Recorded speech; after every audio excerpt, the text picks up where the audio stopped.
La parole qui donne la vie éternelle. L'arrivée à Bethléem. Je vois une grande route. Il y a un monde fou. Des ânes vont dans un sens, chargés de meubles et de personnes, d'autres en sens inverse. Les gens éperonnent leurs montures et ceux qui marchent se hâtent à cause du froid. L'air est pur et sec, le ciel serein, mais tout a cette netteté propre aux jours de plein hiver. Dénudée, la campagne paraît plus vaste, et les prés sont revêtus d'une herbe courte, brûlée par les vents d'hiver. Sur les pâturages, les brebis sont en quête d'un peu de nourriture et vont à la recherche du soleil qui commence à poindre. Elles se serrent les unes aux autres parce qu'elles ont froid elles aussi, et bellent en levant le museau en direction du soleil, comme pour lui dire « Dépêche-toi, il fait froid ». Le terrain est fait d'ondulations qui deviennent de plus en plus nettes. C'est un vrai paysage de collines. Il y a des déclivités herbeuses et des côtes, il y a des vallons et des crêtes. La route passe au milieu et se dirige vers le sud-est. Marie est montée sur son âne gris, tout enveloppée dans son lourd manteau. À l'avant de la selle se trouve le dispositif que j'ai déjà vu lors de son voyage à Hébron, et par-dessus, le coffre contenant les objets de première nécessité. Joseph marche à côté en tenant la bride. Il lui demande de temps à autre « Tu es fatiguée ?» Marie le regarde en souriant et répond « Non ». À la troisième fois, elle ajoute « Ce serait plutôt à toi d'être fatiguée puisque tu marches. » Oh pour moi ce n'est rien. Je pense que si j'avais trouvé un autre âne, tu aurais pu être mieux installé et nous aurions pu aller plus vite. Mais vraiment, je n'en ai pas trouvé.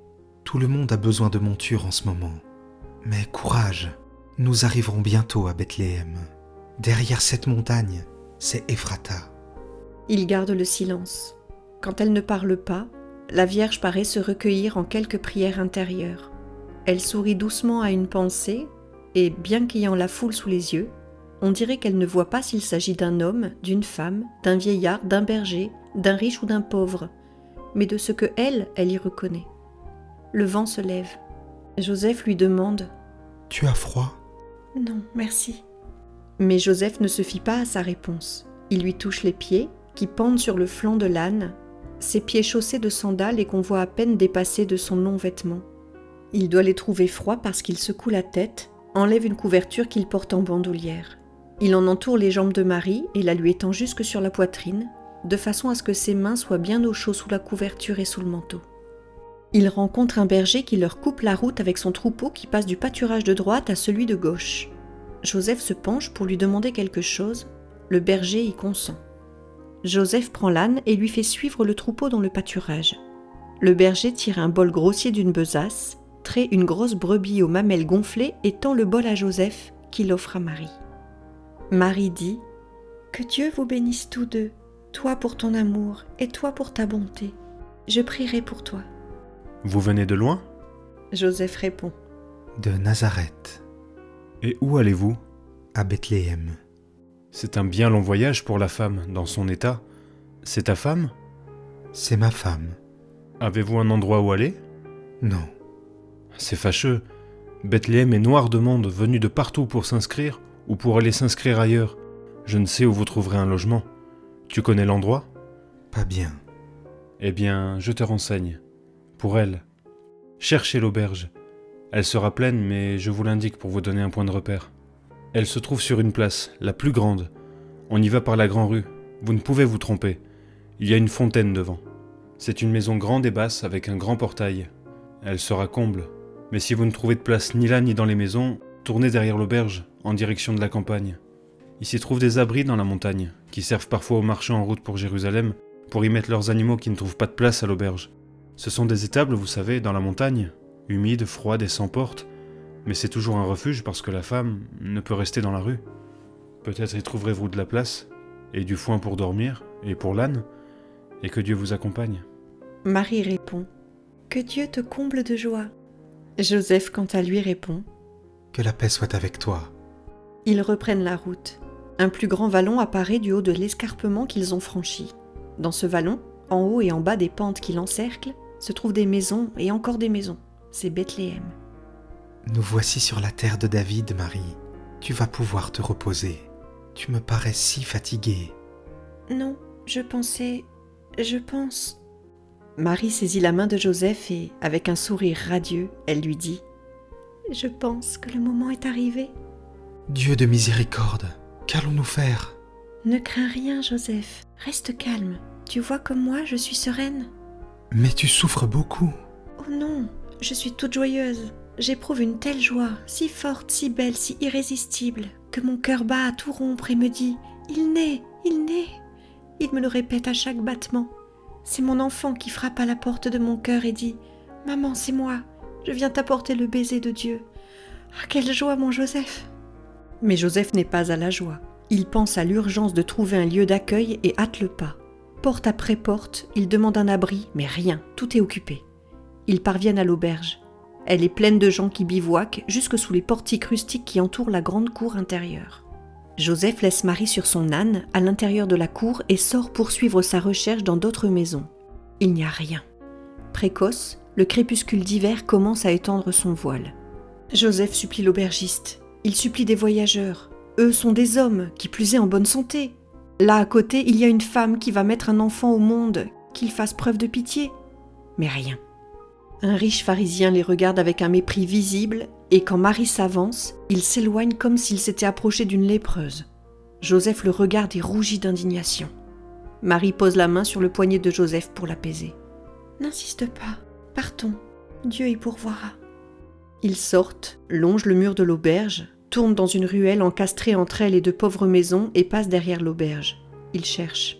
Voilà des espèces de grottes, de caves, dirais-je, plus que des étables tant elles sont basses et humides. Les plus belles sont déjà occupées. Joseph est découragé. Un vieil homme crie derrière lui. « Hé, Galiléen ! Là, au fond, sous cette ruine, il y a une tanière. Peut-être n'y a-t-il encore personne ?» Il s'approche de cette tanière. C'est réellement une tanière. Parmi les décombres de quelques bâtiments en ruine se trouve une ouverture qui donne sur une grotte, une excavation dans la montagne plus qu'une grotte même. J'ai l'impression qu'il s'agit des fondations de l'ancienne construction, auxquelles servent de toit les matériaux soutenus par des troncs d'arbres à peine équarris. Il y a bien peu de lumière et, pour mieux voir, Joseph prend de l'amadou et un allume-feu. Il allume une petite lampe qu'il sort de la besace qu'il tient en bandoulière. Il entre et c'est un mugissement qui le salue. « Viens Marie, c'est vide, il n'y a qu'un bœuf. » Joseph sourit. « C'est mieux que rien. » Marie descend de son âne et entre. Joseph a pendu son lumignon à un clou fixé à l'un des troncs qui servent de pilier. On voit plein de toiles d'araignée sur la voûte.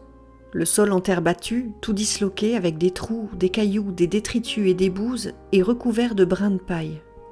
Au fond, un bœuf se retourne et regarde de ses yeux tranquilles, tandis que du foin lui pend des lèvres.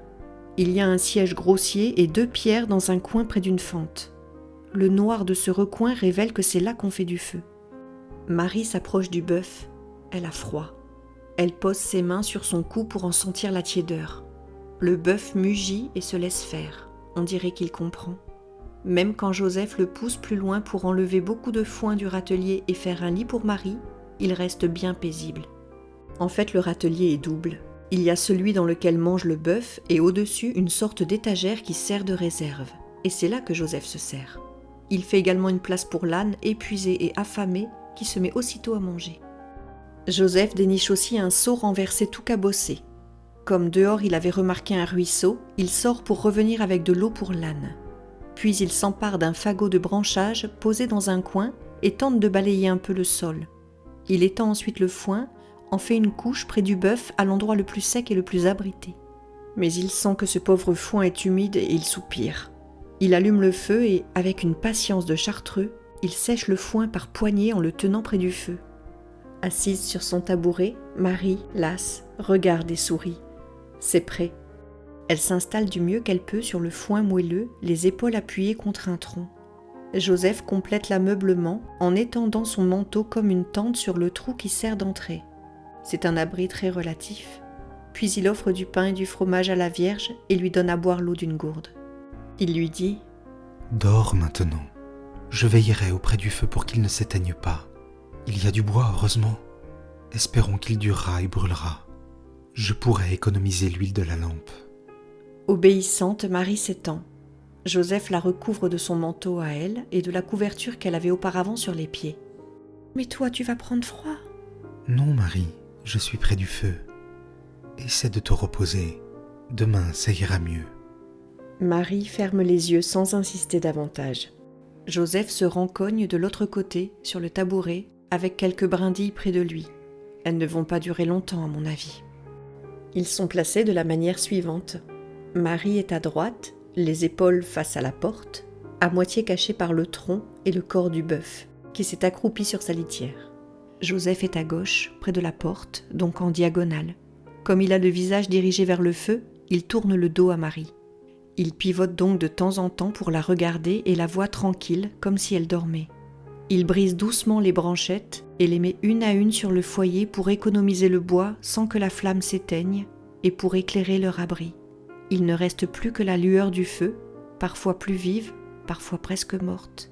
En effet, la petite lampe est éteinte et seule la blancheur du bœuf, du visage et des mains de Joseph se détache sur cette pénombre. Tout le reste fait une masse qui se fond dans l'épaisseur de la nuit.